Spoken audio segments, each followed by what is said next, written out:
گریه میکنند و همین را سوال کردم.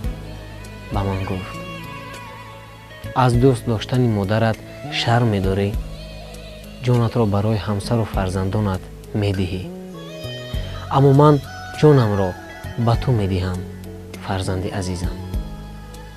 بعد از این سخن مادر از لب گشایی باز ماند و از یک سخن بی اندیشه فرزند رنجیدن مادر به مرگش تبدیل یافت. بعد اندیشه کردم که هر جوابی من برای مادرم تیری مرگ بود. حالا این سخنها رو میترسم به فرزندم گویم. در خاطر داشته باشید تیری سخن